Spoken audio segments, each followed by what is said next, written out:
Free and clear of the chatter from Wall Street, you're listening to Talking Stocks Over a Beer, hosted by hedge fund veteran and newsletter writer Mike Alkin, who helps ordinary investors level the playing field against the pros by bringing you market insights and interviews with corporate executives and institutional investors. Mike sifts through all the noise of mainstream financial media and Wall Street to help you focus on what really matters in the markets. And now, here is your host, Mike Alkin. Thanks for joining. It is Tuesday, March 19th, 2019. Hope you had a good weekend. Today, we're a day later than we normally schedule, but just had some stuff going on yesterday, so I thought we'd get here today, which is probably good, too, because I was in self-imposed traction yesterday, for the most part. I'm feeling a little under the weather the last week or so, but my Friday night hockey game, we were a little shorthanded, and not a lot of guys couldn't show up, so which means a lot of extra ice time for us, and we were so shorthanded we had one guy on the bench. So for those of you who don't play hockey, fast forward. For those of you who do, maybe you'll give me a little empathy here. It was really shorthanded. There was a lot of stuff going on. Guys couldn't make it. So, normally a shift is you go out for a shift and it's 45 seconds to a minute, minute and a half, and then your legs are done. If you play hockey, you'll know it's just like you're toast because you're going out there pretty much full steam ahead, and then your legs just give out, and you got to come off. Well, these shifts that we were taking were 8 and 10 minutes, and so skating involves a lot. Involves everything. It involves your hips, your legs, your core, and your wind. But I could barely put my foot on the accelerator when I got in my car on the way home. Normally Saturday I'm a drop sore, maybe a little, but not too much. My legs are in pretty good shape, and I've got my wind. But that 8x or 9x shift length really put me in a world of hurt for a couple of days. So a good hurt. I got to stretch and all that. My wife was like, okay, enough of the, I can't move. But, not that much empathy there. Same thing with the kids. They're like, suck it up, Dad. But that is what it is. But I was so consumed this weekend by, a lot of family stuff and kid stuff and all that stuff, all good. But, that last week, that college cheating scandal, that was front page news everywhere, really just kind of, I couldn't get, maybe I'm naive to think that people do that. And that's surprising. I am wired as a short seller. I am skeptical, but to see the lengths that people go through, who was it? Lori Loughlin from, I forget the show, Full House, and her husband, a fashion designer, paid $500,000 to get their two kids into USC, to bribe their way in through some fake charity. And Huffman was another actress, I think it was. I think that was her name that did that, paid to have the kids take the test. So what was going on was, if you're not familiar with it, there was an organization that pretended to be college consultants. And, that's a lot of people hire consultants for their kids to go to college. Where should we go? Can you get them tutors for the ACT or the SAT? I get that. You want your kid to do well. And if you can advise, that's fine. But this took it to a crazy level. This was taking, it may have started out that way from what I've been reading. It may have started out that way. But then for those well-heeled parents, the founder of this company, I believe his last name was Singer, would say to them, listen, we could get your kids into school through the side door. And they're like, what's the side door? Well, the side door is we can go to college coaches and get them, your child, in as a recruited athlete. Even if the kid didn't play, and best I could tell from reading it, none of them played any of the sports they got recruited for. So the owner of this consulting firm would go to college coaches and bribe them. Say, listen, and I've seen numbers, there were 50 grand, 100 grand, 200 grand, 400 grand. Can you put this kid on a on the recruitment list, because recruited athletes will have a much better chance of getting into the school. And for a price, an assistant coach or a head coach would say sure. And then they would, for when it went to the admissions committee, in many cases, they would Photoshop a kid's picture on top of some athlete playing football or playing rowing or water polo or tennis. I mean, in one instance, there was a kid going to USC. I think he was like 5'6", 140 pounds, and he was a recruited football athlete to USC. And they decided to be a kicker. How do you? First of all, it's just crazy to think that you're going to do that. And in one case, a family paid $1.2 million to get their kid into a school. And the schools were, Yale was one of them. Georgetown was another. USC. Some real high at University of Texas. I think it was one of the coaches there. Some high profile schools. And as I'm reading, I'm just thinking, who does this? And I understand the competitive nature of it, but my God, what are you teaching your kids? In other instances, they were having people, he would pay off the proctors at the SAT and ACT exam sites, and the proctors would correct the test before they turned them in. So a student would fly to a different city where this proctor was, take an exam, and then the proctor would correct the answers. And then the kid would get an elevated score. What parent in your right mind, what are you doing? A, it's illegal. B, what are you teaching your children? Are you kidding me that you want to teach them to get ahead not based on their own merits? What kind of a work ethic? What kind of principles? What are you doing? How crazy has it become? Now, look, I know the competition to get into colleges. My kids are a little bit younger than that point, but we have neighbors and friends, and they're all going through it, and it's a crazy process. But holy cow! Think about the learnings from your kid has, 5 schools they want to get into, and they didn't get into 4 of them, and they're really disappointed. What a great learning lesson! That's life. Maybe you could have done a little bit more along the way. Maybe something just didn't fall your way. Get used to it. Life doesn't always work out the way you want. Let's figure out how to deal with the disappointment. Let's move forward. And oh, by the way, if you didn't get into that school, hopefully I've given you all of the foundation, or my wife, we've given you, and other parents have given them the foundation to be able to deal with disappointment, to be able to still prosper, to be able to still go ahead and be successful, whether or not you got into that one institution that meant such a big deal. Yes, I know the value of an education is important. I get it, right? But it doesn't mean you have to break the rules and bend the rules and cheat and lie. That's just not okay. I don't understand what it has devolved into. And I don't know what the answer is, but the whole educational system, the competitive nature of it, the craziness. How many kids go to school that shouldn't even be in college?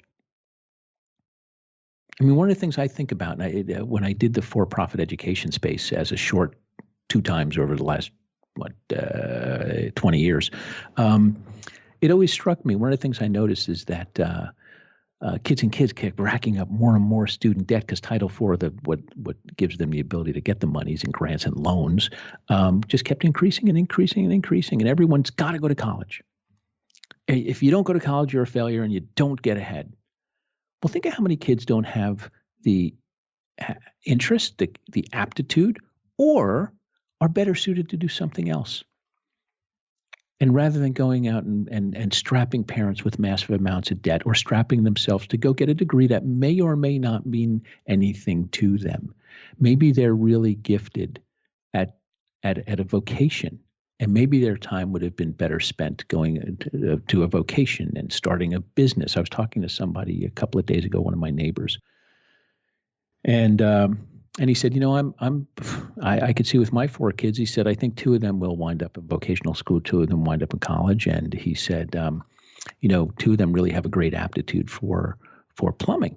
And he said, right. So he said, I think about it. You go to become a plumber, and you could go out and learn business skills at the school and learn how to plumb and get an internship. And he said, think about starting your own plumbing company. Now, I live in a town where it's a pretty nice town, and there's a lot of business owners.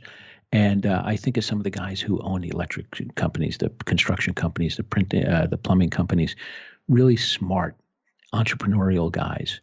And one of the things they say to me a lot is, sometimes we don't have the greatest competition because some of the guys don't have the skill set and they didn't do it. And, they kind of, they landed in this. They didn't aspire to this. And these guys really went about their way, and they did it. Really talented guys, super guys. And so, I think about this, what goes on in these homes where we've got to get into these top schools. If you don't get into the top schools, it's a disappointment, and it makes the hair in the back of my neck stand up. Because look throughout corporate America, look throughout life, look throughout the world. Look how many successful people there are that didn't go to Yale or didn't go to Harvard, didn't go to Penn. For some people it's great? Would it mean anything? Yeah. Okay, you didn't get into SC. Yeah, you didn't get into this school or that school. Life doesn't end. You just deal with it, you move on, and you make your way. And to see what it has devolved into, to the cheating and the lying and the bullshit that takes place to get for this, it's ugly. It's stinky. It's smelly. It's nasty. It's terrible. And I don't know why it really consumed me. Not consumed me, but it really. I just kept sometimes. I read the news. I read a lot of stuff. Okay, next. On to the next thing. But this thing has stayed with me. It really cuts to the fabric, I think, of what's wrong with a lot of stuff. So anyway, that's just a little rant on my part. Besides that, we are going to spend a little bit of time today with a guest that I have recently met, but we have a mutual friend that we didn't know. And I've followed for quite some time on Twitter, and I think he does really exceptional analysis. He uses his real name out there. And there's and really thoughtful. He's been a Wall Street analyst, money manager on the sell side and buy side for over 20 years, and does great work on the short side. And one of the things I've really seen that I've really respected the work he's done on Tesla. And we are going to spend the show talking about Tesla and where it is, how he thinks about it. I'll chime in with my thoughts, and we're just going to kind of walk you through the anatomy of a major controversial company, and you'll see how he comes out on it and his views, and I'll share my thoughts and views along the way. So anyway, I want to bring on Ed McCabe, and on Twitter he is Ed McCabe, and we're going to talk some Tesla. Ed, welcome to the podcast. Mike, thanks for having me. It's funny, you and I didn't know this, but we have a mutual friend. And I was talking at dinner. I've been reading your tweets for quite some time. And I'm thinking, God, he's really sharp. And I think we had one or two back and forths on a DM or something, but not a lot of interaction. And not too long ago, I'm having drinks and dinner with this friend of mine, and he said, you should meet a really good friend of mine, Ed McCabe. He's on Twitter. Yeah. I said, what? And so here, we've interacted now, and small world. But I guess when you live in the tri-state New York area, it's not that small a world. But and then you the subset of Wall Street, and it gets real close, real fast. It gets real close, real fast, exactly. But I really enjoy you taking the time out, and I've watched your work now for it seems like a couple of years, I think, with your tweets that you opine on Tesla, and I really just fantastic work. And why don't you, before we start talking about our favorite company, why don't you give listeners a little bit of your background? Yeah, I started on Wall Street in 1996 as a sell-side analyst at Oppenheimer and Company. It's gone through several iterations now. It was bought by CIBC when I was there. And I covered enterprise software. Started as an associate, got my own coverage, and then moved on to the internet and moved on to Merrill Lynch. during the dot-com bubble. So I'm well acquainted with what bubbles look like in their formation, and I'm well acquainted with the aftermath.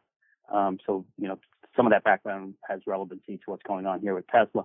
From there, I've worked on the buy side for a variety of hedge funds, including my own, which I had from 2007 to 2013. And at the moment, I'm recently a free agent. I worked for a small family office up until the end of February. Great. So it's great. You've seen both sides. You've seen the sell side. You've been on the buy side, and I think that experience is invaluable because you see how the sausage is made on the sell side, and right, and you know how analysts form their opinions. You know the interaction between the companies and sell side analysts, and then on the buy side, right, you see it. So what piqued and when was your curiosity piqued by Tesla? When I had my small little fund, the one we founded in 2007, we did energy industrials, and that brought us into alternative energy. So, largely on the alternative energy side, we made money shorting. It was very bubbly back then.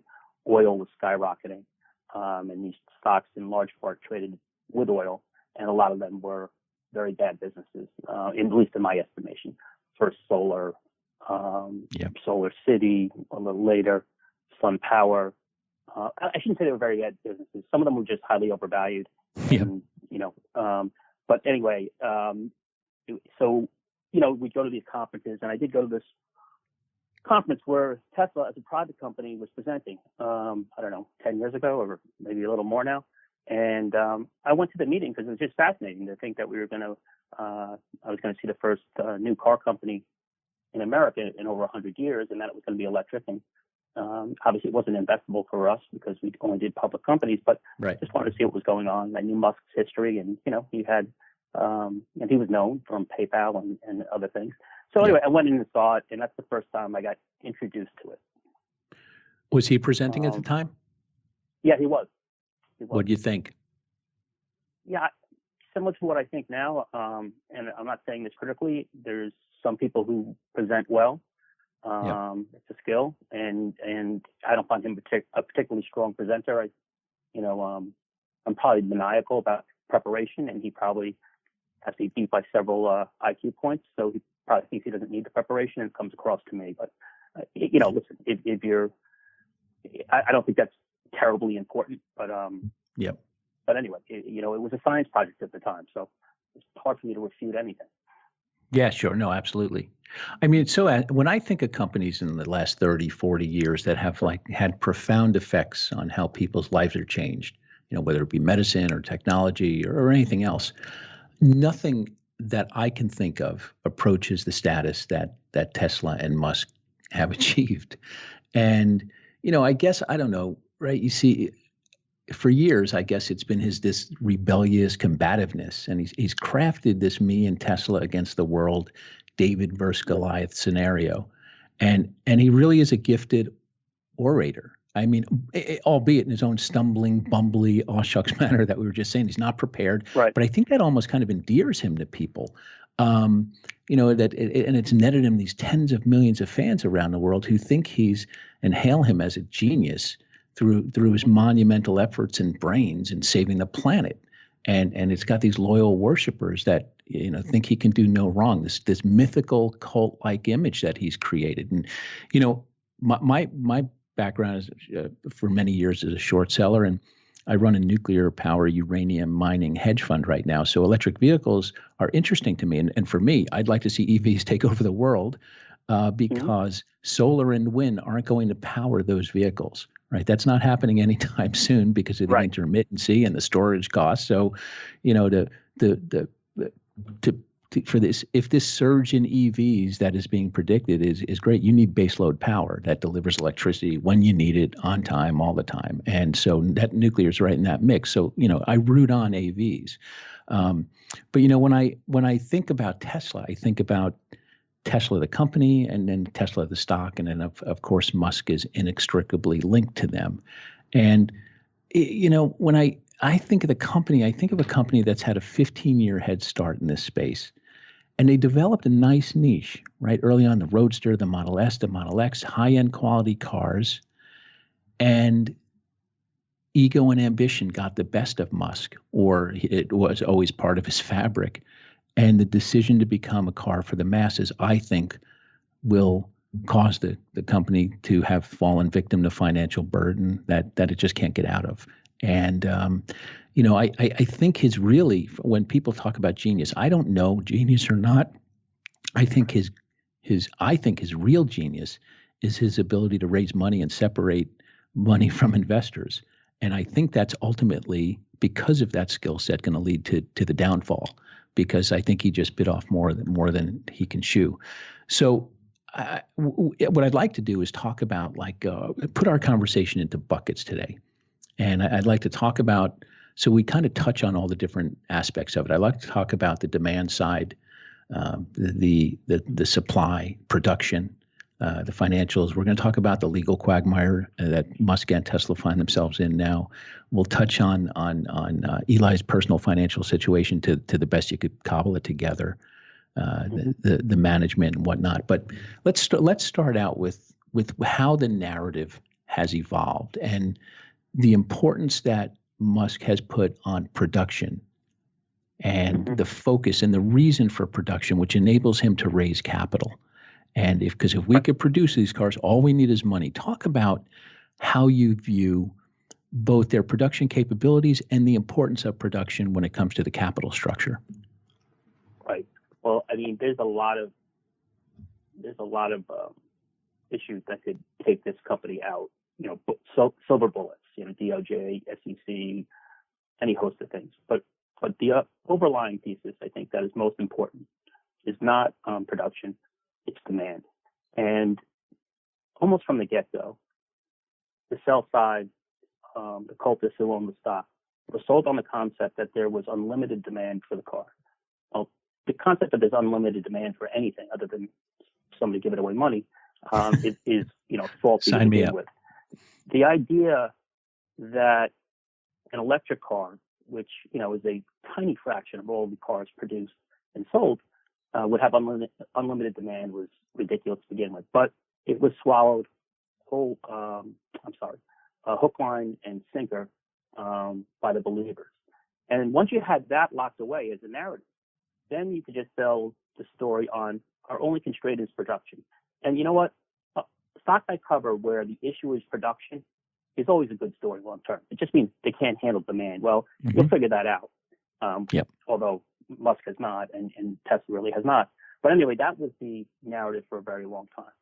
And while they tried to get production up to snuff, they built basically a 2.5-year backlog of people who put down $1,000. This is in the case of the Model 3. And what we found very quickly is in the time frame of a couple of quarters in 2018, it essentially kicked through all of that backlog. And so now we're sitting here and we've seen demand collapse in the United States. I think, versus December, which is their best month ever. January was down like 74% versus December. February again down like 76, 77%. So we've seen 2.5 years of backlog filled in a couple of quarters, and now we've hit a demand cliff. That demand cliff was also concurrent with the halving of the $7,500 federal tax credit that buyers get, and that halved on 12/31. And what we've seen in terms of demand, now we've seen it in the U.S., but we saw it in Hong Kong earlier on a state level. We saw it in Georgia when some of the tax incentives on the state level were cut. We're seeing it in parts of Europe right now, is that when you cut these tax incentives, even marginally, demand goes off a cliff. And, you probably know this, Mike, from covering alternative energy and everything else.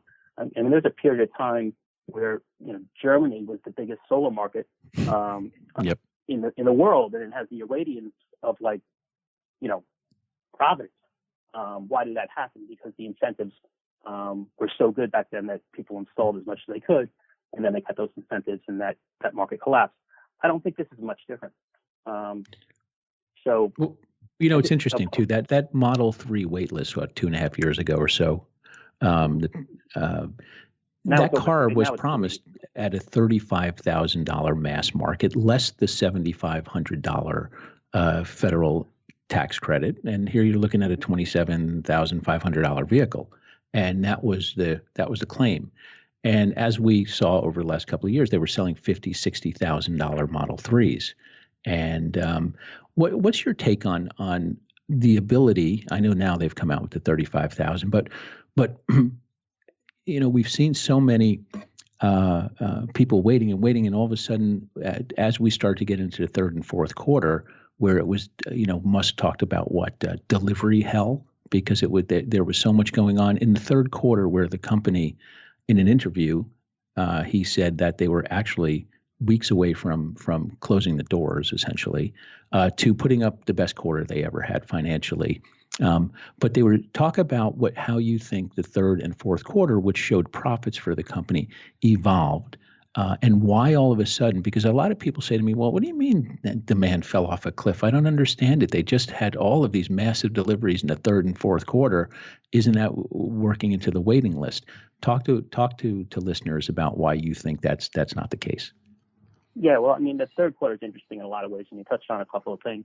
I mean, in that same quarter, where he, in retrospect, I think it was to Tara Swisher at Recode, said that they were weeks away from death. Yep. Also in that same quarter, we had the funding secured tweet. Yep.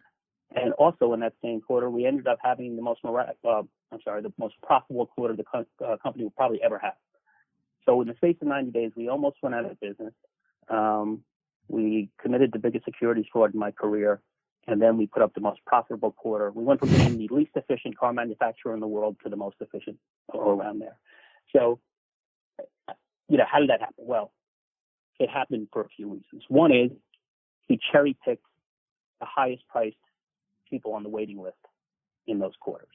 Mm-hmm. I'm not saying that's right or wrong, but that's a fact. And, if you put down $1,000 in March of 2016 because you were told a story of a $35,000 car and a $7,500 tax credit, and then you sit there and wait, and somebody is willing to pay $55,000 and can get it in 3 weeks, I don't know. There's something wrong about that, because it was misleading to begin with, and Musk was still able to make use of the customer deposit money to fund operations and capex and the like. So there's something inherently wrong about that to me. But he was able to cherry pick the high price variance of the car. The other thing he was able to do, because we know from a July Wall Street Journal article, he was, soliciting his suppliers to cut him rebates. Yeah. So he was able to keep expenses lower. The other thing, and this is the big thing, is that they stockpiled a ton of tax credit, zero emission vehicle credit. Yep. And GHG explain credit. For listeners who may not be familiar with that, what that is and how that helps them. Yeah, basically, and the ZEV credits and the GHG credits are roughly the same. The ZEV is a state program and GHG is federal one. But basically, if you're GM and you have predominantly an internal combustion engine fleet of cars, there are mandates that you have to have a certain amount of cleanliness to your fleet. And if you don't, you can buy credits from someone who has them. Well, every time Tesla produces a car, they get credit for it because it's a zero-emission vehicle. Yep. So basically, some of those credits they can stockpile and use when they'd like, and that's what they did in that third quarter, where I forget the number, but the vast majority of their profit was related to the sale of those credits. And they disclosed the ZEV credit in their quarterly investment letter. But what they didn't disclose until the 10Q were the GHG credits, which were, much larger than the ZEV credits. So the underlying profitability of the car business, despite the fact that it's the highest price variance, despite the fact that they got breaks from suppliers, really even in that immaculate quarter, the underlying auto business, you can see, was not a highly profitable business, which we know is true in general, but particularly not for Tesla. The thing that stands out to me about the demand side is I think the company had early on in the Model 3, when they were taking deposits, said there were 500,000 people. And then they kept that number quiet for a long time. And then they eventually came out recently and said it was 400,000 people. But as you got into the fourth quarter, what I found interesting, and like you, I go around, and there's a parking lot here in Syosset, Long Island, that I go and see, 150 Model 3s sitting there, and I was there in December and January and February, and they're there. It's an office parking lot, and all the people around the country, you see many people posting videos and photos of hundreds and sometimes several hundred Model 3s sitting there, all different colors, and just sitting there, not moving. And what I found, what you see interesting in the fourth quarter is, as they're trying to get the year end in, if you place your order today, you could get it delivered in 5 days or a week or 2 weeks or whatever it might be. Now think about that. This is a company that supposedly makes 5,000 Model 3s per week. And if you had a waiting list of 400,000 people, how could you order a car today and get it in a short period of time? What about all the other people on the waiting list? Which tells you those people aren't there to buy the $45,000, $50,000, $55,000 Model 3. They're there for the 35 that doesn't exist. What part of that basic common sense gets lost on people, do you think? Yeah, I mean, if you look at the United States light vehicle market, yep, call it about 17 million units. Obviously, it's cyclical, and 17 and a half, 18 probably peak. At the $45,000 plus price point, you only capture about 2 million units, or 12% of the market. Once you get to 35,000, you get another 20% of the market, so you get 32% of the market. Right. But once you get to $35,000 with that $7,500 tax credit, so call it roughly a $25,000 car, that's where you address 60% of the market. So for a very that's long the time, mass market, right? the big mass market. Yep. And by the way, just so people have a little background who don't know, the auto manufacturing business in general is horrifically hard. Yeah. And mass market manufacturing, if you do it well over the course of an economic cycle, you'd be lucky to earn your cost of capital. You'd be lucky to get a 8-9 times multiple. I mean, right now GM and Ford are trading at 5.5 times, and then you'd be lucky to avoid bankruptcy. So that's the background of the industry we're talking about. It's just brutally tough by the guys who do it really, really well. And for a long time. Yeah. So this is hard precision manufacturing. It's not. You can't take the Silicon Valley software internet approach to it. Move fast and break things to get that market share. I mean, talk about that for a second. So, because if you think about a normal car cycle, a product life cycle, it could be 4 or 5 years from concept to testing to design to testing and bring it out there. That's not the case with Tesla. No, but they're dealing with the repercussions of that. They in terms of prototyping the manufacturing lines and those types of things, what did we see them do? They were going to make the machine that built the machine, meaning they were going to be the most highly automated manufacturing plant in the world, and going to break the rules, not break the rules, but break the mold of the great manufacturers like Toyota, who's kind of the gold standard. And what do we find out? You had to rip a lot of the automated stuff out and put humans in there. But that would have been something you would have figured out prior to production. And then when the cars were manufactured, the first bunch of them, they weren't extensively tested. They went to employees who effectively beta tested them for a while. And I'd argue that the customers receiving them today are still beta testing them. And what do we see? Well, we see quality issues in terms of production, panel gaps, paint issues, suspension issues. And then what did we also see? Well, we just got through our winter where there was a significant number of Model 3s on the road in places other than sunny California. And we find, and you'll find it with your cell phone too, because it's lithium-ion battery, that the battery range degrades significantly in cold temperatures. So all things that GM, Ford, and every other major manufacturer find out because they test their line, they test their cars, and then the cars they test, they destroy as opposed to sell. So I think, because it's a Silicon Valley company in many ways, or perceives itself as such, and it's located there, that concept of moving fast and breaking things, frankly, has been the business model that has worked. You could argue Oracle was the in the database software business was not the best database, but because they got out there and took market share, and they got it right on version 3 and version 4 and version 5, that's okay, because nobody gets killed. That's such a good point. When the database goes down. And but when your car is not tested properly, there are much bigger repercussions. So here we sit, sub 35,000, less the tax credit is where half the market sits, and now they come out and say there's that $35,000 version that people can get. Yet it doesn't seem to have, at least by all appearances, it doesn't seem to have stimulated demand. What's your view? Because here it is a growth company, right? That reduces capex significantly, doesn't spend near the amount of level that they should spend on capital expenditures. The day they announced the $35,000 vehicle, they announced a significant workforce reduction. They announced closures of the stores, which they changed their mind on a week later or 2 weeks later. What's your view on the actual demand for the vehicle? Because now the tax credit's been cut in half, and then 6 months later it gets cut in half again, and it will keep getting cut in half. What do you think the actual demand is for the Model 3 in the U.S.?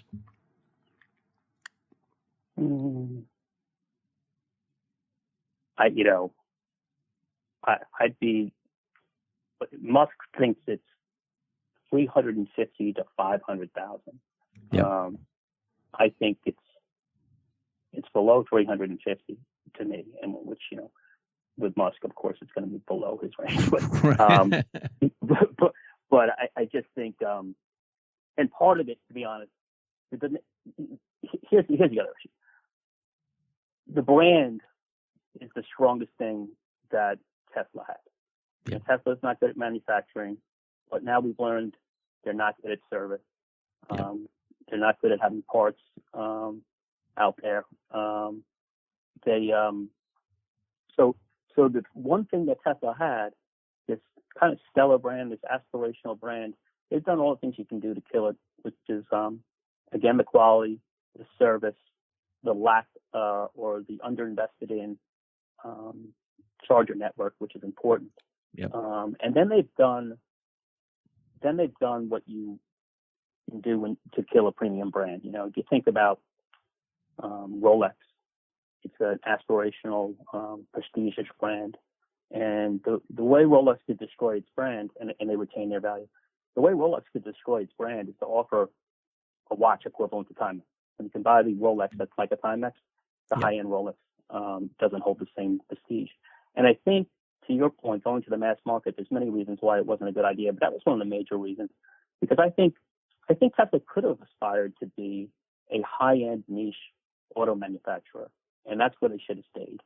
And to move to the mass market, they got into that very, very difficult mass market environment I described, where the competition is fierce and the multiples are low and the risk of bankruptcy is high and earning their cost of capital is difficult. But you know what? Ferrari and Porsche, they have a nice business. And that's where he should have stayed and competed. And again, in addition to it being a difficult transition to the mass market, I also think it devalued his high-end business. And you can see that in the price sets we're seeing across the S and the X. And so I think that move to the mass market was deadly in many ways. And what's your view on the pomp and circumstance surrounding the Model 3s getting shipped to Europe and the Shanghai factory coming online, and which I find unbelievable, by the way, that they're going to be producing vehicles in Shanghai by the end of the year, according to them. Yet, best we could tell, it's still a swampy land. They just got the financing for it, which has to be paid back almost immediately. And who was it? VW that built like the fastest car plant ever and spent over $2 billion or something like that. Yeah, and I think it took 2 years. It took 2 years, exactly. But these guys are going to do it, and here we are in March, and we've hardly had any progress whatsoever. What's your view, though, on Model 3 as it hits Europe and what's going on in China? Obviously, everyone points to it being the biggest EV market, but how do you view the evolution of that? Yeah, I mean, I think Europe is already showing us it's underwhelming. I mean, I think the order book there is estimated to have been around 20,000. So, let's say that Tesla did produce 5,000 a week four weeks of demand. I mean, I'm not going to quibble over whether it's 4 weeks of 4 weeks of production or it's 5 weeks of production. Yeah. Bottom line is that once we get through this quarter, we're going to be back to a place where the backlog in Europe has been largely filled, and we're going to deal with just what is the organic demand. And, and here comes the competition. So I think Europe is disappointed. In terms of Shanghai, not only is that loan like $523 million US across 4 banks, so a nominal commitment from the banks, but it's not nearly enough to build the plant. And like you said, the plant right now looks like a floodplain. We do see footage of it from time to time. And forget about, can you get the structure built by the end of the year? But, there's lead times for the machinery that needs to go into those factories. So it's inconceivable to me that they could have any meaningful production by the end of this year. And to your point on China, yes, it's the largest EV market. It's also wildly competitive and, going to be less profitable than anything Tesla does. So I think whether they can get it done, whether the company can stay a going concern by the time they get it done, I don't know. But it's a call option for China to me. They just had their national banks lend to Tesla.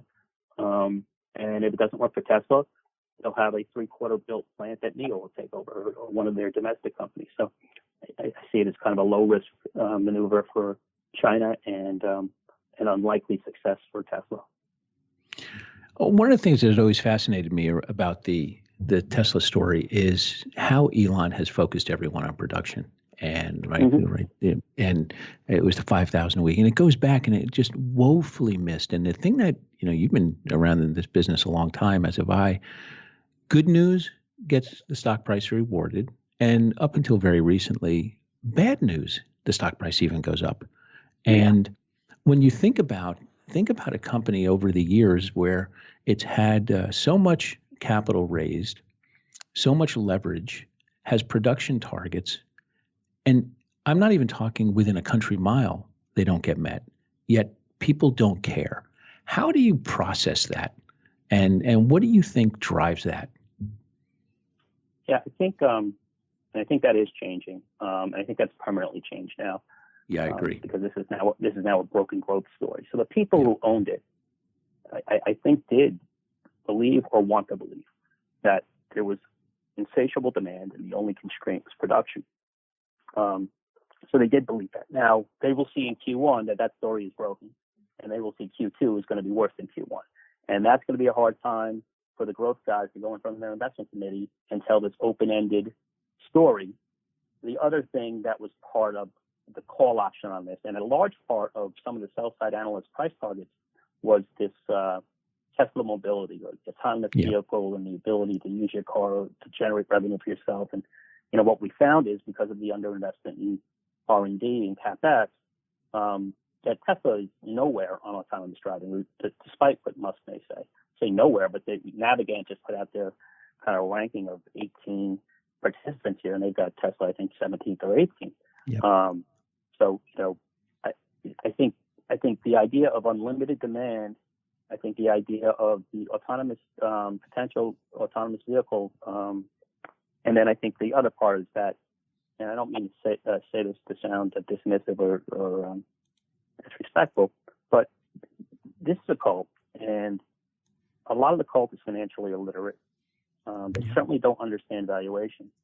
And if you think they look at a balance sheet or a cash flow statement, you're wrong. And I think that's a lot of it too. That the people who own this, they own it because of the cult of Elon Musk. They own it because they believe it's how you signal your love for the environment. Who doesn't love the environment? And by the way, I'm all for electric vehicles. But this has become the way that people show their support for the cult figure, the brand, which they aspire to, at least till now, and their love for the environment. So, the thing that's shocking that has really surprised me, and I struggle because I look at it from a financial perspective, and I just don't see how they get out of this quagmire that they're in. And, I feel badly at times for those who are mom and pop or retail investors and believe in Elon, right? And I read, you're on Twitter a lot, I'm on Twitter, and I read the defense of him and the defense of the company. And, a little bit of it is off the reservation for me in terms of their love for him. But they truly don't, I think many of them don't understand what to look for. And they think that hope and saving the world is Trump's financial obligations. And it just doesn't. And, that's going to be a tough lesson for people to learn. The ones that I can't get my head around are the big, large shareholders that it's almost as though they're financially innumerate. And because I can't even get look, I understand early on in the growth story, the whole thing you're talking about, autonomous and the tech, and people are calling it a tech company. But at some point in time, how do you have a growth company whose capital expenditures are precipitously declining while they're in the early stages of a mass production launch? That just doesn't square. And, right. I mean, it doesn't make sense to me. Well, I mean, two things. One is you've seen some of the big institutions start to lighten up significantly. T. Rowe cut their position in half. Fidelity may have cut it by 70%. And, it's important for people to know, this is a very tightly held stock. I mean, Musk owns 19%. Bailey Gifford is now the biggest shareholder, they're probably close to 10%. When you had T. Rowe in there, they were 10%. Fidelity was probably something close to that. So I just took, Musk and those three holders, they're probably speaking for close to 70% of the stock that for a very long time didn't trade. So really, the market cap, I haven't done this calculation in a while, was turning over like every 14 days. Yeah. So market caps that turn over every 14 days, almost by definition, aren't trading on fundamentals. So I think that was a lot of it as well. I think the things you said about the lack of, we've got capex that annualized at $1.3 billion in the fourth quarter. I mean, maintenance capex for the company. I mean, come on. You were in 17, they were over $3 billion at least. Right, and that's when you're kind of ramping Model 3. I mean, you can't. It's hard to make. That's not even maintenance capex at that but level. I think what we're seeing now. I mean, what are we seeing now? We're seeing price cuts across the board to move metal to convert working capital into cash. We're seeing 3 known layoffs in the last 10 months, and probably some under the radar screen ones. It's about 20% of the company, probably, if you do the math. Yep. And then you're seeing store closing, and now we're going to reverse that decision to some degree, and that's only because, like a lot of things at Tesla, it was done by the seat of its pants, and the landlord said, "Hold on a second, you got lease termination fees," and so you have that, and you couple all those things, or you put all those things together. That's companies. That's what a company does when it's restructuring. Yeah. And by the way, in Chapter 11, you can reject leases. And then you negotiate with creditors and suppliers and everything else, and you right-size the company, and you save as many of 41,000 jobs as you can, you preserve the brand, you do all those things in a Chapter 11, which is where this company should have been probably a year ago. There's a variety of reasons why I don't think that'll happen.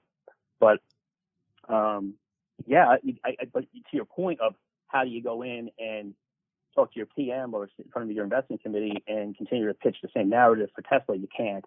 And I think that started to happen. And then I think Q1 will be, and we'll see deliveries in early April. We'll get the, later in April, we'll get the Q1 conference call. And then, maybe early May, we'll get the 10Q. And, there's a lot of catalysts coming forward for the company. And other than raising capital, I couldn't think of a positive one at all. Well, and also, this company has had, such a massive head start for 15 years with, by the way, technology they didn't invent, which I laugh when people talk about the EV and they invented the EV. Right.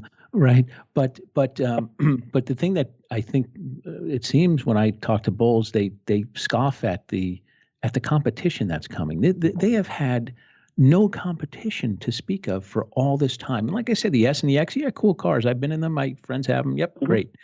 But now you're sitting here at this mass market, but at your higher end cars, which are your higher margin cars, are now going to be besieged with competition coming from the likes of of Audi and Jaguar and people who know how to make cars, and a spate of them are coming online.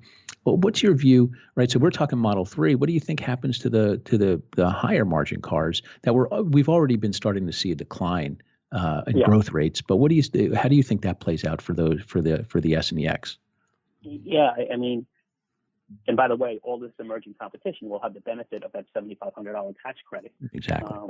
Just as Tesla loses it. I'd say, hey, I've been in the S a couple of times. I've been in the 3 a couple of times. The S is a nice car. Now, whether I'd want to own it and deal with the maintenance and the insurance and all the other expenses that go along with already an expensive car, I wouldn't. But it was a nice ride. Bottom line is, though, I think that car was designed in 2012. And it's 2019 now, and if the Tesla sycophants want to tell me, well, this car is like an evergreen car because of software updates and the like, they can tell me that. But the bottom line is that it's mostly a hardware company, and cars start to look dated when they're 7 years out, and from design. And I've heard nothing of a refresh, and I don't think there's any capital to refresh the line. So, on top of losing the tax credit, on top of some of the quality and expense issues related to insurance and fixing the car, you're going to be competing against very good manufacturers with essentially brand new cars with a tax credit. So we're already seeing the S and the X in decline, and I think that continues unless it gets refreshed in a significant way. So if we recap so far, we have a growth company that has continuously we have a broken growth story. Exactly, a broken growth company. But if we give the bulls their due, and then we'll reverse that in a second. But we have a growth company that's going to meet this insatiable demand around the world, and they're the first mover advantage. They are led by a visionary and who is changing the world. That is spending a significant amount less for this growth company, has levered the balance sheet till kingdom come for this growth company, had 2 profitable quarters that pulled out every stop that they could possibly think of, and guided down for the current quarter. And they are sitting there facing a torrent of competition that's coming from really established car makers. Now, if that wasn't enough of a challenge in and of itself, then we have to just take a look at all the other stuff that's going on. So a broken growth company, as you, I think, rightly called it, but now you've got stuff that I haven't seen before. I've probably seen it, but not at such high profile. I mean, obviously, we could go back to the early 2000s with a lot of the shenanigans that took place, but the legal quagmire and that Musk finds himself in, and yeah, I think people root, right? The bulls root on Elon. The cult roots on Elon. Oh, go against the bad SEC. Right? So Elon gets himself first in trouble with the $420 going private tweet, which turned out to be completely not true. And he signs an agreement that he's going to pay $20 million. Tesla's going to pay $20 million. And any tweets that are come from Elon will be approved by Tesla. Well, it turns out he was recently out there saying that they would produce 500,000 cars when the guidance was for less than that. So the SEC went in and said, I can give you just a little chronology on the guidance. Yeah, why don't you do that? So January 30th, which was the earnings letter, which came out around a little after 4 o'clock Eastern time, they cited delivery guidance of 360 to 400,000 cars for 2019. That's for the Model S, the Model X, and the Model 3 all together. Around 5:30 on the same day on the conference call, Musk says there may be demand for 350 to 500,000 Model 3s alone. So I got 360 to 400 in a letter, filed in an 8K, and an hour and 15 minutes later, he's talking about Model 3s, a subset of the total, at 350 to 500,000. On the 19th of February, he puts out the tweet, that he's going to do 500. He puts that out around 7:15 at night. That'll be a famous tweet in history, but 500,000 total for 2019. Then the lawyers rush over to him, meet him at Fremont. They amend and retract what he said and said he'll be at a 500,000 run rate by the end of the year, but they'll do 400,000 for the year. Then on the 25th of February, he tweets that the SEC forgot to read the transcript. So he's referring back to the 350 to 500,000 Model 3s. Embarrassing. So that's what he says about the SEC in terms of their interpretation of all of this commingled guidance. And then on the 28th, when they announced the 35,000 Model 3 and the closing of stores and the layoff of people, in a private conference call, which was a brazen violation of Reg FD by any way I can read it, he talked about 350 to 500,000 Model 3s and 70 to 100,000 Model S and X. He totaled that up, and that's 420 to 600,000. So I've got, since January 30th, I've seen ranges from 360 to 400 total, and now 420 to 600 total. And to this day, I don't have an 8K that clarifies any of that. So I've never seen anything like that. And so the SEC, obviously, on that, they obviously settled with him regarding the funding secured, so that was a securities fraud case, and they settled it. And then all his tweets are supposed to be pre-approved. And it was obvious that that tweet on the 15th was not pre-approved. Mm-hmm. And so they went and filed this show cause order for the court to show cause that Musk shouldn't be held in contempt.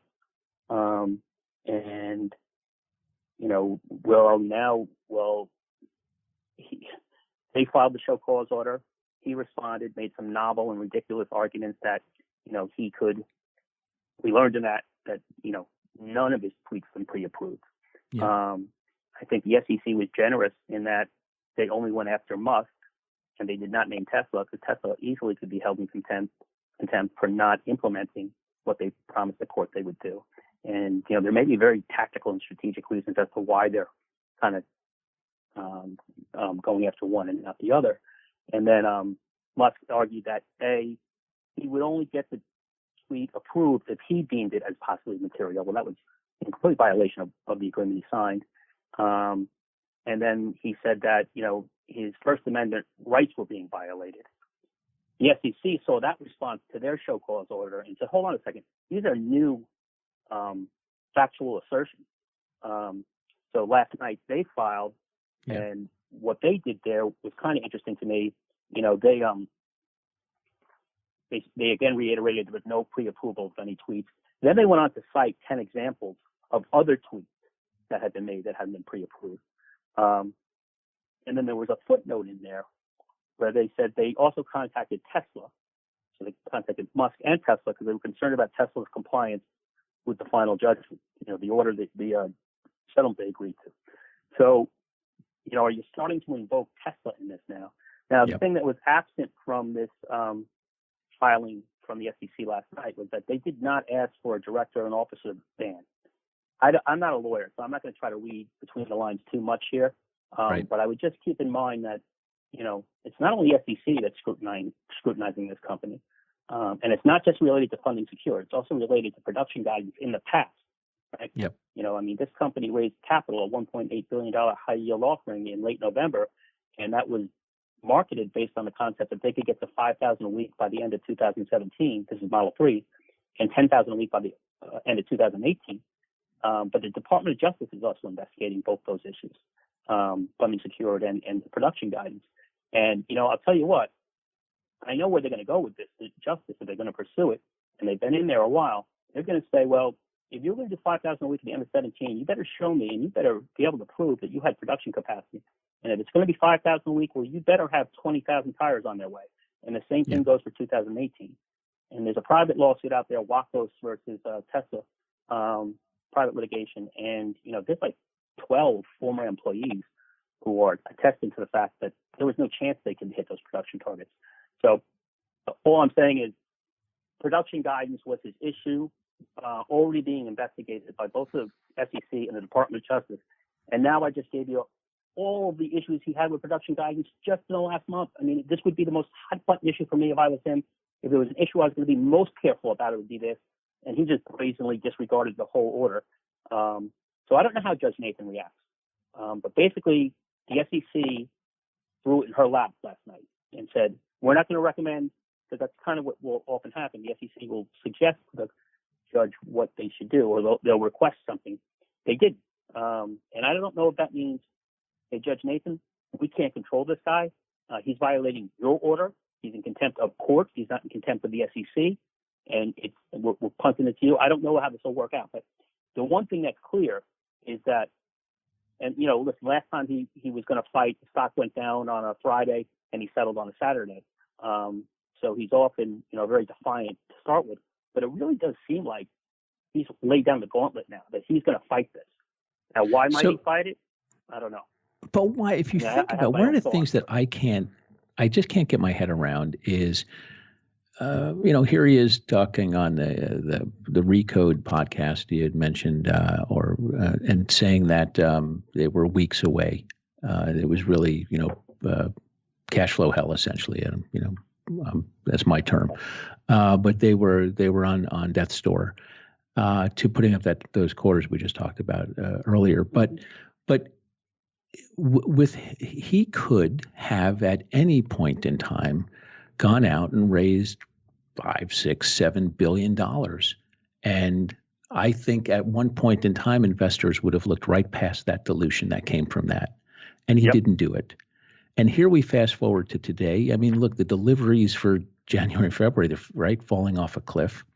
I see here today, they just tweeted while we're on the phone, due to unusually high volume, Tesla unable to process all orders by midnight on Monday. So the slight price rise will go into effect Wednesday. I mean, it's just the stuff they do, right? That's their promotional stuff. There's a tech company that can't process orders on its website. Right. But that's what they do to get, right? Whatever. We've seen it 100 times now. Yeah, exactly. But here's a company that is, by all appearances and by any financial literate persons looking at it, saying they need cash and they're going to need cash. And he probably still could go at least raise a few $1 billion.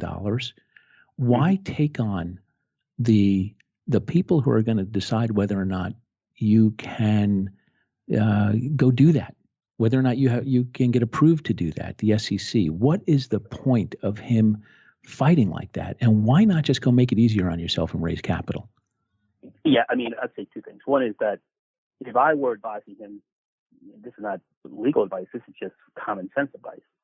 And I got, caught, not having my text pre-approved. What I wouldn't be is defiant. What I would be is conciliatory. I would, say, hey, we made a mistake, and something wordsmith where you're showing some type of contrition. And he took the exact opposite approach. Now, as to raising capital, you can go back to the second or third quarter, and he kept saying he didn't want to raise capital. They'd be profitable going forward. And I still wonder if he took that position because he couldn't. Because historically, his stocks reacted very well to raising capital. People would have understood the need to raise capital to pursue China. He put up those quarters, especially that third quarter, the stock rocketed. But I often ask myself, going back to I think it's August 7th, funding secured, did he even know at that point that company couldn't raise capital? And they had that convertible note coming due in March, which is $920 million. It was paid. But was that an effort to get the stock sustainably that sweet, that third quarter, which was manufactured with every gimmick in the book, a profitable fourth quarter? Was he hopeful that he could just keep the stock above 360, and pay off the convert that way and preserve cash? But I guess what I'd ask, Mike, is, you've been around for a while. Could he get a registration statement effective right now? While being held in contempt? Not being a lawyer, but it would sure seem very difficult. I mean, I just don't, to your point, I don't understand why you would put the company anywhere near existential risk if you could go issue equity capital. Well, because they would have had until maybe not today, but anytime until recently, especially in the third and fourth quarter, when you put up those big numbers, they'd been able to raise capital in the blink of an eye, in theory, right? Yeah, but he hasn't done I have to look back. They haven't done a true equity offering in years. Yep. That high yield deal is 144. Different set of parameters for that, and disclose a different set of investors. And now you're at a point. You want to go on the road and market a deal. Let's say you could get an effective registration statement. Well, it's only going to become effective when you disclose probably either the SEC or your underwriters are going to require that you disclose more deep, or everyone's going to ask you more about the DOJ, more about the SEC, more about the true reservation list, more about the order book in Europe. They don't want the Klieg light shined on them, it seems. I'm sorry? Yeah. They don't want the Klieg light, the big bright light shined on them. It sure seems like it. And, there's other signs that something's wrong. I mean, you touched on the executive turnover. And, we know that we lost a chief accounting officer and a treasurer in March of last year. And then in August, we replaced the chief accounting officer with Dave Morton, who was like the 23-year CFO of Seagate. I'd have to think he thought he was going to be heir apparent to the CFO, because it's a weird move to go from CFO to chief accounting officer. And Deepak obviously wanted to leave. But he left in 27 days, so God knows what he saw. And then Dane Batswinkis, who is one of the most reputable attorneys, from Williams and Connolly, comes in as general counsel. He leaves in months at best. Then you have Deepak resign, and by the way, Swinkis is replaced by a 40-year-old, pretty much a Tesla lifer as general counsel. And then Deepak as CFO resigns, and he's replaced by a 34-year-old CFO. There couldn't be a worse combination than like an imperious and financially exposed CEO like Musk and a 34-year-old CFO and a 40-year-old who's not been, counsel. I mean, why you're a $50 billion company? Go out there, hire Heidrick and Struggle, talk to every big guy and or gal, and bring them in. Somebody really, really seasoned with a lot of pedigree. Doesn't seem they can do that anymore. Got to keep it in the family. That's my view as well. I share that. So one of the things you think about when I look at the company is the amount of what appears to be personal leverage that Elon has to buy back stock, right? I mean, I think the last numbers we saw were over 600 some odd million that Morgan Stanley had lent him, and then there were other deals that came along. Solar City did a raise, and I think he participated there, and some others, and we don't know what the stock price is where those loans start to get called. Do you have a sense for where that is, where you start to margin loans start to come into play? Well, back to the number. I mean, I think it's back to the last time we saw a disclosure around how big his loans were. I think that was again in 2017. Might have been in the prospectus related to the high yield deal, and I think it was 624.3 million. Since that time, we know he's bought stock in the open market multiple times. He bought stock in a private transaction. He put $100 million into the Boring Company. He put $101 million into SpaceX. SpaceX has since done a senior secured deal and an equity deal. All of the SpaceX deals were undersubscribed, by the way. I'd have a hard time believing he didn't participate in all of those. He's paid a fine to the SEC. He has probably a monthly budget that rivals Floyd Mayweather Jr. So it's easy to see that he'd be at $1 billion plus and he mortgaged all his properties recently in December. Right? At 5 properties or so. Yeah. So, his liquidity sounds strained to me. So anyway, add it all up, he's probably got $1 billion of margin debt. As to when the margin call gets triggered, it's very hard to say. People speculate, it's in the high 100s, low 200s. But the bottom line is, would he petition the board, and would the board, because they let him do anything he wants anyway, allow him to pledge more shares? Right? I think that's probably what would happen. Now, I would hope they would disclose that in the filing, although I don't always trust that they disclose everything they should.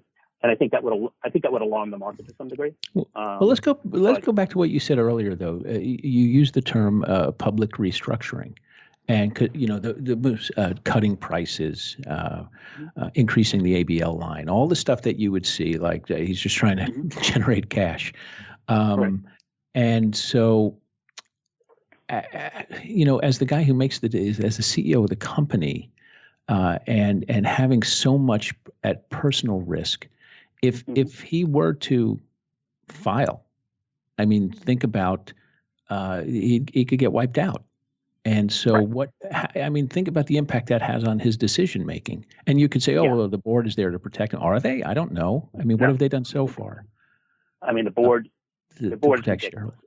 Yeah. I mean, the bottom line is that you hit the nail on the head. And this is and it's the board that let the company get in this situation. But given Elon's competing interests of his own personal liquidity and his exorbitant lifestyle, maintaining it, and making the absolute best decision for the enterprise, its stakeholders, its employees, is that corrupted?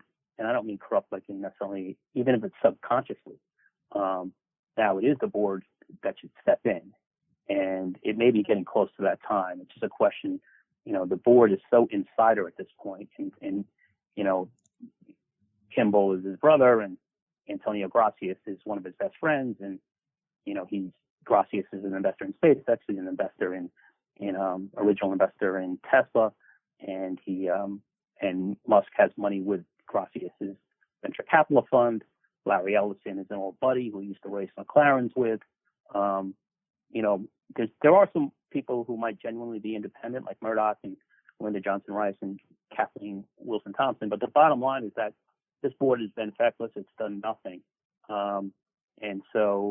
Now we're at a point where they got to start thinking about their own liability. I mean, we're well beyond that point. But now things are it seems pretty dire. And he's giving them a convenient excuse to go after him related to the SEC. The problem is, and this is the problem the SEC had, and it's the problem that Clayton had, is that he doesn't want to crush investors, and there's no way to separate Musk from the company without crushing investors. But there is also no way the SEC can be credible and let this go on. So it is a really tough dilemma for them. Well, it's interesting. It almost seems like the SEC is giving every signal they can to investors. You should go, but in an orderly fashion, without just yanking the carpet out from right underneath them. It seems. But look, the stock's even up a little bit today. Any other company I've covered in my history that had, any number of things. This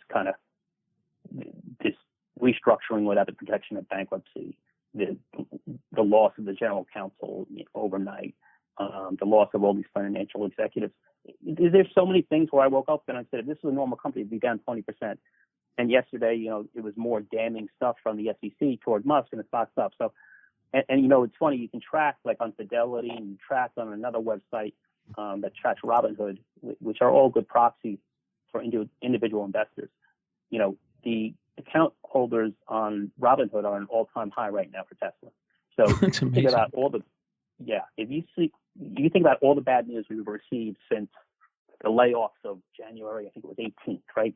To date, every piece of news has been negative, whether it be demand, whether it be laying off people, whether it be shuttering stores, whether it be the SEC, whether it be the exit of the general counsel, whether it be the underwhelming hire of a 34-year-old CFO. The guy's academic credentials are pristine, but he's just not experienced enough for a job like this. All these things have happened, and the best proxies I have for retail investors have gone through the roof. They buy every dip in their stock, and I'll tell you, I get some of it. We're in an era, we're in a 10-year era of passive investing in ETF, where people really don't know what they own. They own the spiders, or they own the Qs, or they own the FANG ETF. But here's the difference. Most of those companies are growth companies. Most of them, by and large, we can argue whether Amazon is overvalued or not. I don't think we can argue that Amazon is an excellently managed company. And the bottom line is, Amazon doesn't have any existential risk. You may buy Amazon, and it may be down 30%, but you'll live to fight another day. What the retail investors don't know, because they're financially illiterate, is that there's no risk of a permanent destruction of equity capital here. And that's what's kind of dangerous about this particular company because they group it with all the other high-tech growth companies in the Valley, and it's much differently structured financially, and it's much differently managed. They don't know that. Do you, I mentioned earlier in the podcast Musk's ego and his ambition. Do you think, when we think back to other high-profile companies that have just really had difficult times, you go back into the early 2000s and stuff, and mid 2000s, you didn't have the onslaught of social. You didn't have social media. I mean, you had Yahoo message boards and stuff, but people talk about Musk's IQ and his genius. I don't know what it is, right? And I think I said earlier that I think he's a genius marketer and capital raiser. I don't know about the other stuff. I'm just not qualified to state. But do you think he ever anticipated, amongst his 25 million followers, that there was something out there called TESLAQ, TSLAQ, and the Q is for when companies don't trade anymore, and RBK? Because I laugh at the FUD, right? All the people come out and say that the Tesla short spread FUD, and some journalists are out there who talk about people in mom's basement as the short side. As a guy who's been doing this for almost 25 years and is a professional short seller for my whole career, I can tell you it is, not knowing all the names, you have your name out there, so it's different, but it is some of the singularly, hands down, best work I've ever seen, bar none. Yeah. And it's independent people, just whatever they do and putting work up there. But do you think he ever anticipated, oh my God, every day there's somebody coming at me. There's hundreds of people coming at me with stuff. It's hard to stay ahead of really smart people. You may be a genius, but when you got the collective brains of a lot of people who know what they're looking for, it's not that easy. Yeah, I think I'd say a couple things. One is,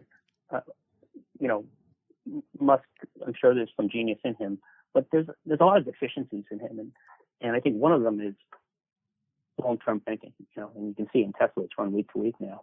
Maybe it has to be, but it never seems to me there's been a real long-term strategic plan at Tesla. So, where Musk differs than any CEO I've ever covered is that he's a celebrity, truly.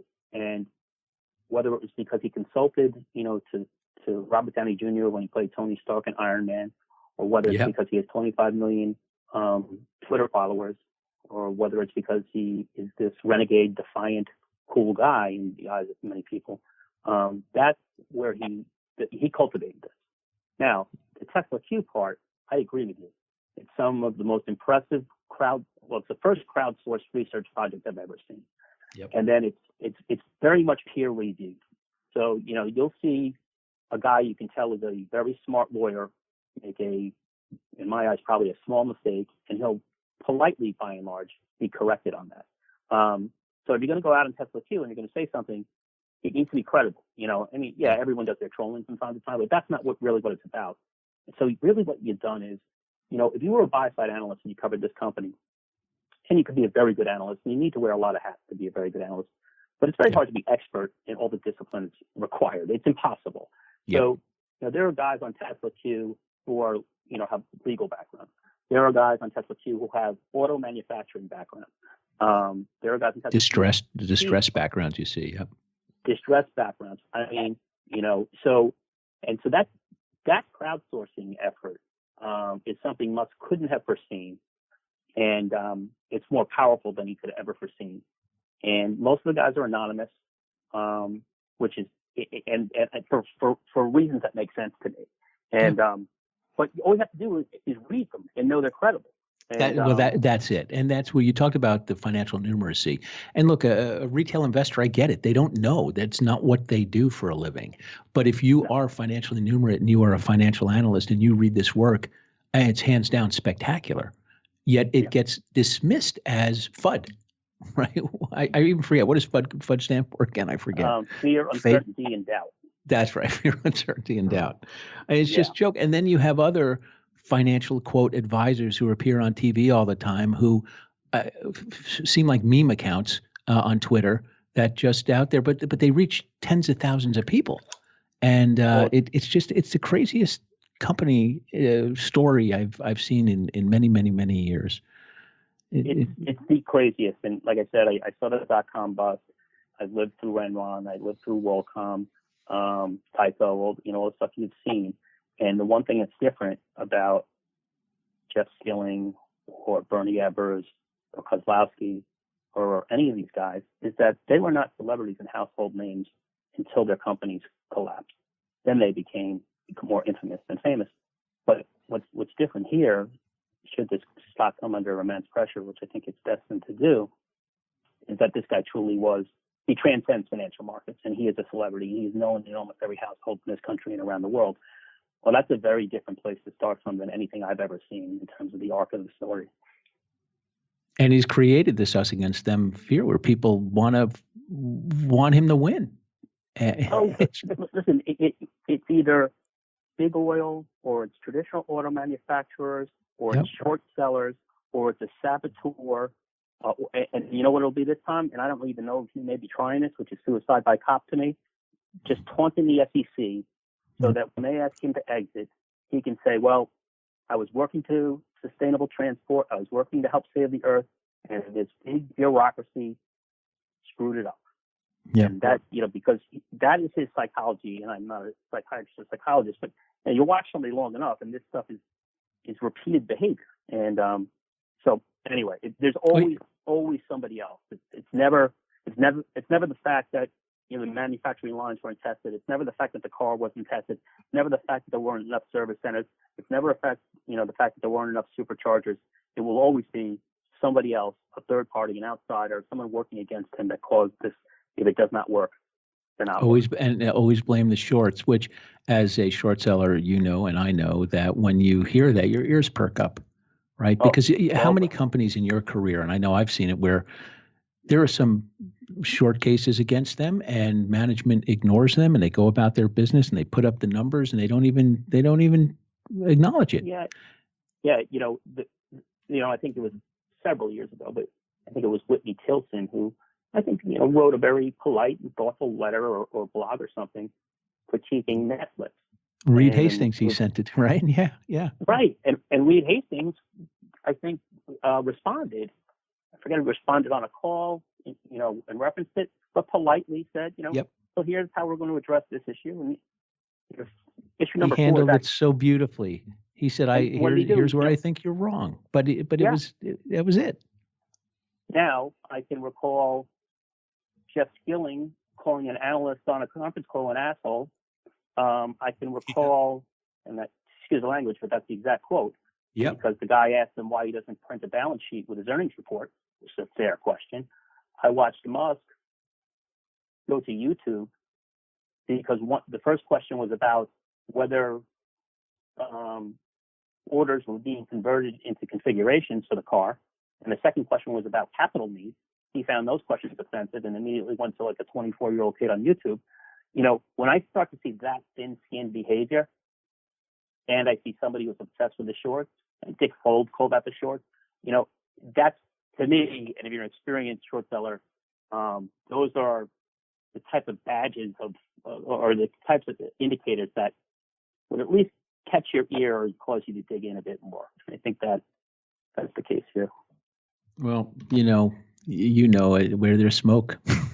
So yeah, and listen, there's going to be a couple seminal moments when the postmortem is written here, and the first one is going to be collecting $500 million of deposits, interest-free loans for a car that still isn't really being built. That's unbelievable to me. When I saw some analysis, and I've done a lot of analysis on this, but I hadn't looked at the numbers this way. Since 2008, 78% of the cash flow from operations for this company have been from deposits. So, here we are in 2019, in 11 years, 78%. And basically what you do is, you take the deposits for the next thing and you use it to build the current thing. And then when the current thing is waning, then you announce another thing. And that's what we saw with the Model Y last week in all likelihood. It's an amazing number to me. 78% of all the cash flow from operations. So you use the money from one thing to do something else okay. You've heard of that. And so when do you run into a problem with that model? You run into a problem with that model when the growth starts to fall, and when the demand for the product, when the Model Y doesn't deliver deposits like the Model 3 did. And well, it's we funny, may be right? Growth at is that the point. great elixir in many instances until it's Oh, not. you're absolutely. And then Particularly with this working capital cycle, Yep. where Yep. You're running a net working capital deficit, and you're able to extend payables until the growth reverses, and all of a sudden the bills from last quarter come due, but the incoming cash from the incremental sale is not as high, and forget about the long-term liabilities for this company, which are gigantic, some quantifiable, some unquantifiable. But just the net working capital deficit, just whatever it is, $3.4 billion of payables and $2.1 billion of accrued liabilities, and then a cash balance where $972 million or something like $792 million, I'm sorry, close to $800 million are customer deposits. That's not a permanent source of capital. No, that's either money that should be being put toward a product, or to me should have been held in escrow or in a restricted cash balance for the possible refund. So the liquidity situation is dire. With that, I mean, so maybe retail investors don't see those liquidity issues, and short sellers do. Certainly, suppliers have to understand it's their cash they want, and that they're committing credit to these guys. I mean, what do you think is happening in Panasonic and other major suppliers to the company? When we knew he went back to them in July. I think it was reported, like you said earlier. At what point do we start to see the creditors say no mas? Yeah, I think and suppliers. Prisoner's dilemma, right? I mean, yeah, the company has $18 billion of purchase obligations. Yep. Almost all, the vast majority of it with Panasonic. Yep. And if you looked at the 2017 10K, you would have seen the purchase obligations at $2.8 billion. If you look at the 2018, I'm sorry, you would have seen $2.3 billion in 2017. That 10K, you would have seen a purchase obligation for 2019 of $2.3 billion. Mm-hmm. The latest 10K, the purchase obligation has jumped to $4.9 billion. So why has that happened? Well, we could just speculate, but since we think that they got rebates and discounts, that basically Panasonic and other suppliers said, okay, you had this purchase obligation of X for me in 2019. I'm going to give you a break on 2018, but we're going to push it out into 2019. So that's a hell of a big jump in terms of purchase obligations for the same year. And then Panasonic's, I think you probably saw it, that their head of auto, I think it is. Yes. He resigned. Yep. And if you look at the quarter for Panasonic, that was concurrent with the miraculous quarter for Tesla, the business for Panasonic was terrible. So in the most profitable quarter for Tesla, Panasonic had a bad quarter, which is an interesting doesn't square, right? Position. Yeah. So where is Panasonic? Panasonic probably has over $2 billion invested in this plant because it's their machinery inside of it. And then you've got these, $16 billion of purchase obligations that are specific to Panasonic long term. And, those purchase obligations are based on volumes, presumably the 5,000 a week he was going to get to at the end of 17 and the 10,000 a week he was going to get to at the end of 18 for the Model 3. We're nowhere near there. So what happens then? These purchase obligations are based upon projections that we're never going to hit, which is a real conundrum. But on the other hand, if Panasonic doesn't play ball with Tesla, they end up in bankruptcy. So I don't know exactly how this resolves itself, but people look at the long-term debt, and we just talked about the net working capital deficit. But this purchase obligation could be the biggest issue they've got. Yeah. No, I agree with that. Ed, I can't thank you enough. It's really been a pleasure speaking with you. Anything you think anything that we didn't touch on that you want to talk about it? Yeah, it's funny.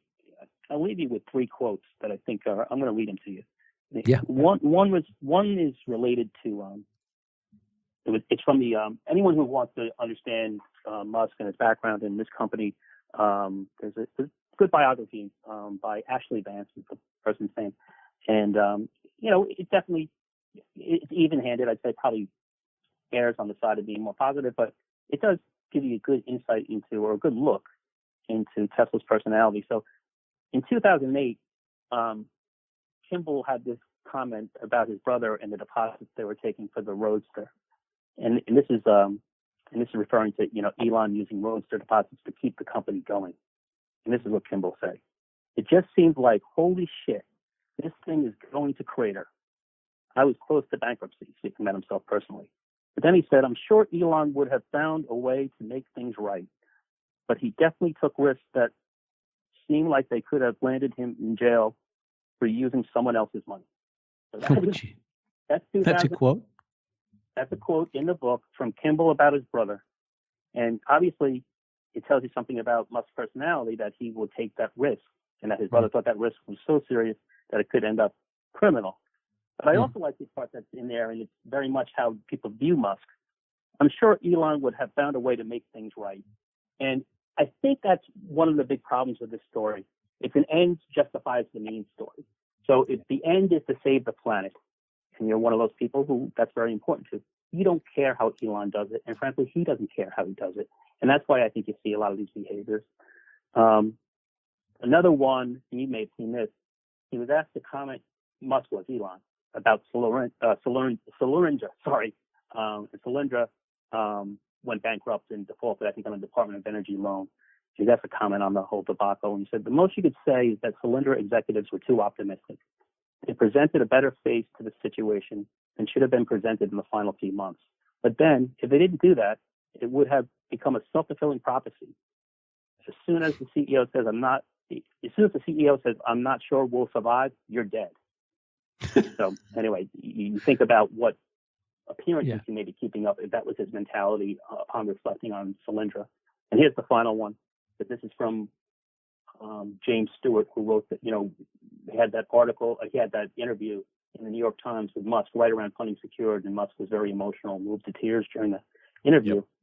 And this is what he said: "I thought the worst of it was over. I thought it was," he told the paper. "The worst is over from a Tesla operational standpoint. But from a personal pain standpoint, the worst is yet to come." Well, I don't believe the worst is over from a Tesla operational standpoint, but I think his second statement about what might come for him personally might prove to be prophetic. Anyway. Very interesting. For me, I would recommend people read the book Tucker, about the Tucker automobile. Yeah. When I see these reveals on the Model Y and the other stuff, just read the book. It's right out of a playbook that's 60 years old, 70 years old. It's a fascinating Did you watch read. the Theranos documentary last night? What? No, I didn't. That book, Bad Blood, is very good too. I'm not saying they're perfect parallels, but there is that fake it until you make it mentality, which you can, like I said, you can take toward a software company, you can take toward an internet company, but you can't take it toward a healthcare company, and you can't take it toward a auto company, because lives are at risk. Yeah. What's that they say? History doesn't always repeat, but it often rhymes.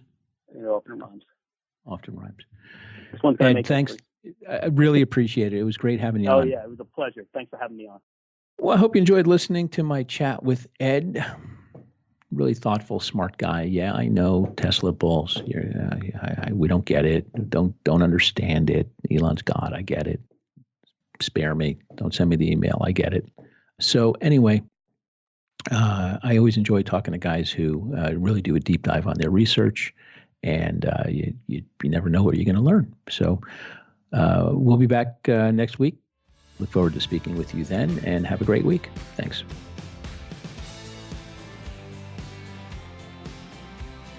The information presented on Talking Stocks Over a Beer is the opinion of its hosts and guests. You should not base your investment decisions solely on this broadcast. Remember, it's your money and your responsibility.